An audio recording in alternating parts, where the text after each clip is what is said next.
여러분, 하룻밤 사이에 한 회사가 41조 원을 벌었다고 하면 믿으시겠습니까? 그것도 단 3개월 만에요. 어제 미국 증시 마감 직후 메모리 반도체 회사 마이크론이 실적을 발표했습니다. 그리고 그 숫자를 본 월스트리트가 잠깐 멈췄습니다.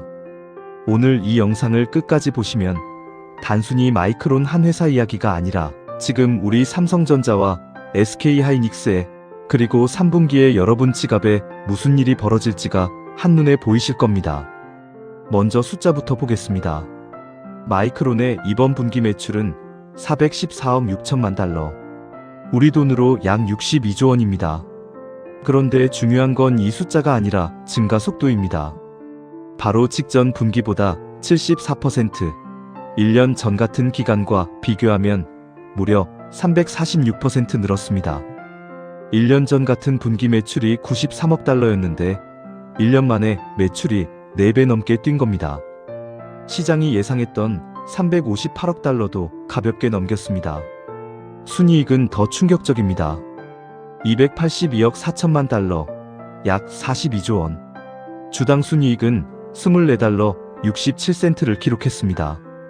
1년 전 같은 분기 순이익이 18억 9천만 달러였으니까 이익이 거의 15배로 불어난 겁니다.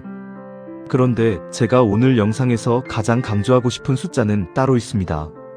바로 매출 총이익률 마진입니다. 이번 분기 마이크론의 매출 총이익률은 84.9%. 회사 역사상 최고 기록입니다. 직전 분기가 74.9%, 1년 전이 39%였습니다. 다시 말씀드릴게요. 1년 전에 39%였던 마진이 지금은 85%입니다. 이게 왜 무서운 숫자인지 감이 잘 안 오실 수 있습니다. 마진 85%라는 건 100원짜리 물건을 팔면 원가가 15원밖에 안 든다는 뜻입니다. 우리가 흔히 돈 잘 번다고 하는 빅테크, 엔비디아 같은 회사들도 영업이익률이 60%대입니다. 그런데 한때 가격 폭락하면 적자까지 났던 전형적인 경기, 민감 산업이라고 불렸던 메모리 반도체 회사가 지금 그 모든 회사를 넘어서는 마진을 찍고 있는 겁니다. 시장은 즉각 반응했습니다. 실적 발표 직후 시간외 거래에서 마이크론 주가는 13% 넘게 뛰며 1185달러까지 올랐고 회사 시가총액은 1조 달러를 돌파했습니다. 1년 전과 비교하면 주가가 약 700% 오른 겁니다. 자, 그럼 도대체 무슨 일이 벌어지고 있는 걸까요? 답은 한 단어로 정리됩니다. 인공지능. 더 정확히는 AI가 잡아먹는 메모리입니다. 이번 분기 마이크론 매출의 76%, 313억 달러가 D램에서 나왔습니다. 그런데 여기서 핵심은 판매량이 아니라 가격입니다. 마이크론의 이번 분기 D램 평균 판매 가격은 직전 분기 대비 60% 초반대에 올랐습니다. 판매량은 한 자릿수 퍼센트 늘었을 뿐인데 가격이 60% 넘게 뛰면서 매출이 폭발한 겁니다. 즉, 지금 메모리 시장은 완벽한 판매자 우위 시장입니다. 왜 이렇게 가격이 오를까요? 공급이 수요를 못 따라가기 때문입니다. 그것도 살짝 부족한 수준이 아닙니다. 마이크론 경영진은 지금 자기들이 고객 수요의 50%에서 많아야 3분의 2 정도밖에 공급하지 못한다고 직접 밝혔습니다. 주문이 100이 들어오면 60도 못 채워준다는 겁니다. 이유는 HBM, 고대역폭 메모리입니다. 엔비디아 AI 가속기에 들어가는 그 비싼 메모리요. 문제는 HBM이 별도 공장에서 만들어지는 게 아니라는 점입니다. 일반 D램을 만들던 바로 그 라인에서 만듭니다. 그런데 HBM은 같은 용량을 만드는데 일반 D램보다 웨이퍼 면적을 3배에서 4배 더 잡아먹습니다. 마이크론은 공식적으로 HBM 한 비트를 만들면 일반 D램 3비트를 포기해야 한다고 표현했습니다.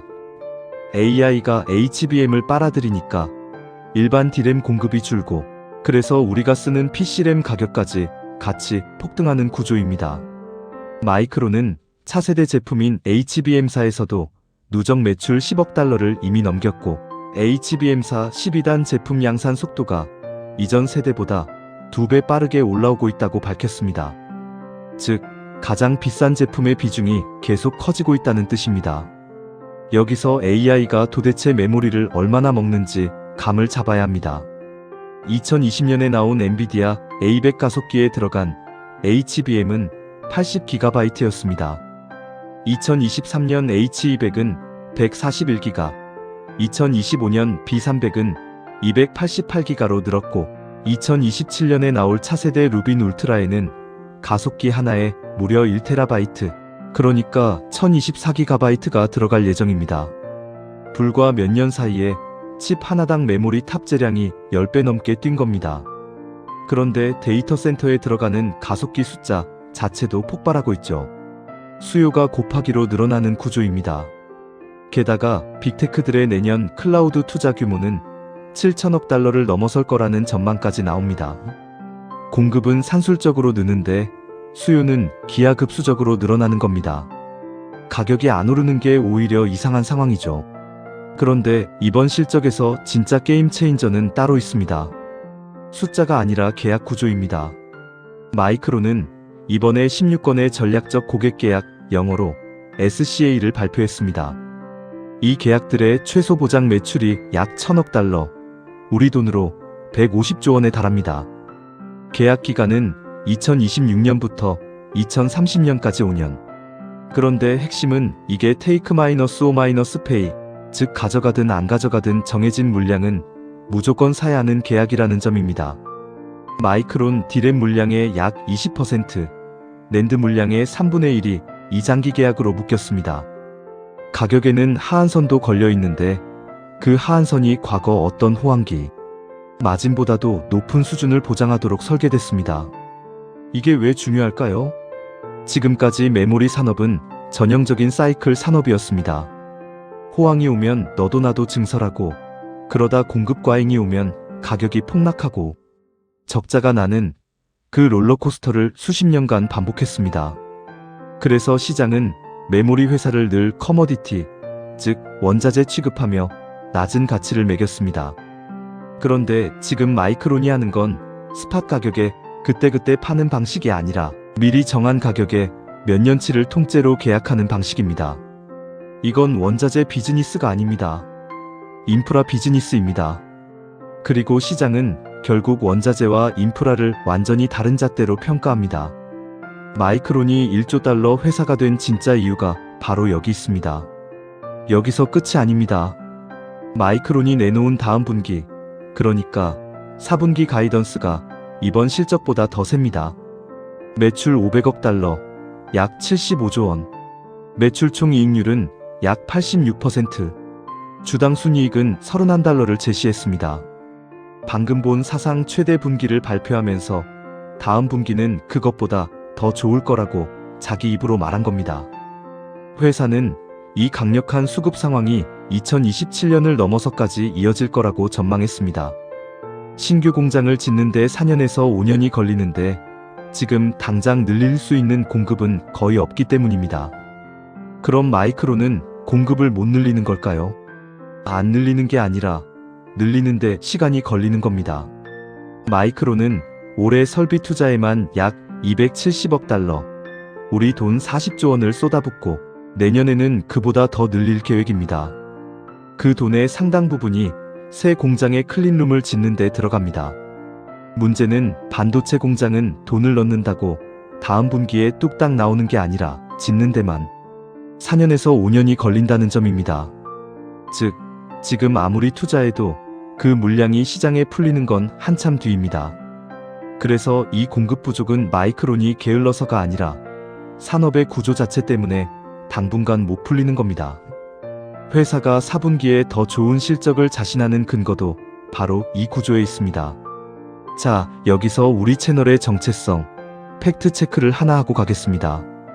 많은 분들이 이 뉴스를 보고 그럼 마이크론이 HBM 1등이구나 하고 생각하실 수 있는데 그건 사실이 아닙니다. HBM 시장의 실제 1등은 SK하이닉스입니다.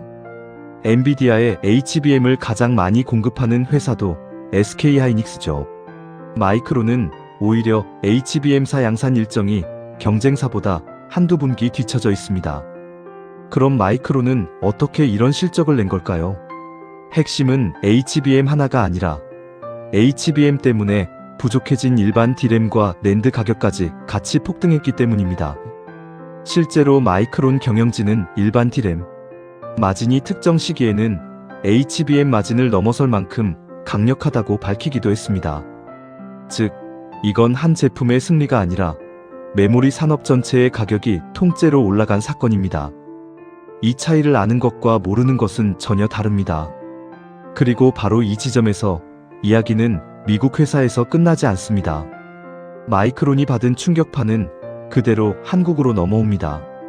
마이크론, SK하이닉스, 삼성전자 이 세 회사가 전 세계 D램의 사실상 전부를 만듭니다.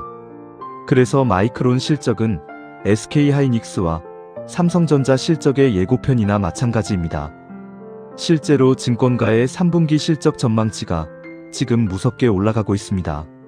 삼성전자의 3분기 영업이익 컨센서스는 약 104조 원입니다. 그런데 이 숫자가 불과 석 달 전에는 55조 원이었습니다. 한 분기 만에 전망치가 거의 2배로 뛴 겁니다. SK하이닉스도 마찬가지입니다. 3분기 영업이익 전망치가 석 달 전 45조 원에서 75조 9천억 원으로 1.7배 올랐습니다. 회사 한 곳의 한 분기 영업이익이 75조 원이라는 게 몇 년 전만 해도 상상도 못할 숫자였습니다. 그런데 이 한국 메모리 랠리에는 거대한 관전 포인트가 하나 숨어 있습니다. 바로 삼성전자의 HBM사입니다. 현재 엔비디아의 HBM을 가장 많이 공급하는 건 SK하이닉스입니다. 삼성은 그동안 최신 HBM 수율, 그러니까 양품 비율에서 하이닉스에 뒤처져 있었습니다. 그런데 만약 삼성이 올해 4분기에 HBM사 양산에 본격 성공하면 지금 하이닉스가 누리던 독점적 지위가 흔들리고 점유율 구도가 재편될 수 있습니다. 반대로 삼성이 또 지연되면 하이닉스의 프리미엄은 더 커집니다. 그래서 3분기와 4분기는 단순히 누가 돈을 더 버느냐를 넘어 한국 두 회사의 순위 싸움이 걸린 분기이기도 합니다. SK그룹 최태원 회장은 이 웨이퍼 부족이 2030년까지 이어질 수 있다고 경고하기도 했습니다. 그만큼 이 게임은 길게 봐야 합니다. 가격 흐름도 이 전망을 뒷받침합니다. 낸드 플래시 가격은 2분기에만 70에서 75% 급등했고 시장 조사업체 트렌드포스는 이 상승세가 3분기, 4분기까지 이어질 거라고 봤습니다. 골드만삭스는 2026년 D램 수급 격차를 4.9%로 전망했는데 이건 15년 만에 가장 심각한 공급 부족입니다. 더 충격적인 건 가격 협상에서 마이크론이 보인 태도입니다. 마이크론은 하이퍼스케일러들과의 서버 D램 계약에서 작년 4분기 대비 최대 115에서 125% 인상안을 제시한 것으로 알려졌습니다. 삼성과 SK하이닉스가 제시한 약 70% 인상폭을 크게 웃도는 수치입니다. 공급하는 쪽이 갑이 되어버린 완벽한 판매자 시장이라는 증거입니다. 그렇다면 3분기, 그러니까 지금부터 가을까지 무슨 일이 벌어질까요? 첫째, 가격은 더 오릅니다. 트렌드포스는 수요 우위 시장에서 공급사들의 가격 주도권이 유지되며 서버 D램 계약 가격 강세가 장기적으로 이어질 거라고 전망했습니다. 둘째, 우선순위 싸움이 벌어집니다. 제조사들은 이익률이 높은 AI 서버용 고용량 메모리에 물량을 먼저 배정합니다. 그 결과 PC와 스마트폰에 돌아갈 물량이 줄어듭니다. 셋째, 그 청구서는 결국 소비자에게 옵니다.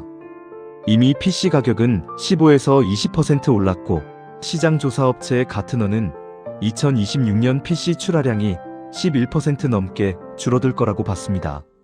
램 가격은 역사상 최고치를 경신하고 있습니다. 지금 컴퓨터나 노트북 새로 장만하려고 알아보신 분들은 이미 체감하고 계실 겁니다. 이 가격 얼마나 올랐는지 구체적으로 보여드리겠습니다. 1년 전쯤 만원대였던 일부 구형 램이 지금은 두세 배가 됐고 일반 소비자용 DDR5 16기가 한 개가 국내에서 30만원을 넘어섰습니다. 중국 선전의 전자상가에서는 DDR5 32기가 모듈 하나가 우리 돈 140만원을 넘긴 사례까지 보도됐습니다. 메모리 가격이 저점 대비 최대 180% 가까이 오르면서 일부에서는 램을 금 대신 화폐로 써도 되겠다는 말까지 나올 정도입니다. 스마트폰도 예외가 아닙니다. 모바일 D램 가격은 한 분기에만 90% 넘게 뛸 거라는 전망이 나왔습니다. 즉, 이건 PC 사는 일부 사람만의 문제가 아니라 우리가 들고 다니는 폰 가격, 그리고 클라우드를 쓰는 모든 서비스 비용으로 번지고 있는 겁니다. 이제 마지막으로, 그래서 우리 같은 개인 투자자는 이걸 어떻게 봐야 하느냐? 제가 투자 권유를 드리는 건 절대 아닙니다. 다만 두 가지 관점을 정리해 드리겠습니다. 첫 번째 관점은 구조적 변화입니다. 만약 이번 사이클이 과거처럼 또 폭락으로 끝나는 게 아니라 마이크론의 장기 계약처럼 메모리가 진짜 인프라가 되는 변화의 시작이라면 지금 우리가 보는 숫자는 끝이 아니라 시작일 수 있습니다. 두 번째 관점은 리스크입니다. 모든 게 완벽해 보일 때가 가장 위험합니다. 하이퍼스케일러들이 AI 투자를 조금이라도 줄이거나 모델을 더 효율적으로 돌려서 메모리 수요가 예상보다 일찍 꺾이면 지금 가격은 빠르게 식을 수 있습니다. 또 삼성과 SK하이닉스, 마이크론이 동시에 증설에 나서면 2년 뒤 다시 공급 과잉이 올 수도 있습니다. 신규 공급이 본격화되는 시점이 2027년 말에서 2028년이라는 점도 기억해 두셔야 합니다. 정리하겠습니다. 어제 마이크론 실적은 단순한 어닝 서프라이즈가 아니었습니다. 메모리 반도체가 경기 민감 원자재에서 AI 시대의 핵심 인프라로 바뀌고 있다는 가장 강력한 증거였습니다. 그리고 그 변화의 한복판에 우리 삼성전자와 SK하이닉스가 서 있습니다. 3분기, 이 흐름이 어디까지 갈지 함께 지켜보겠습니다. 오늘 영상이 도움이 되셨다면 이 흐름을 놓치지 않도록 구독과 알림 설정 부탁드립니다.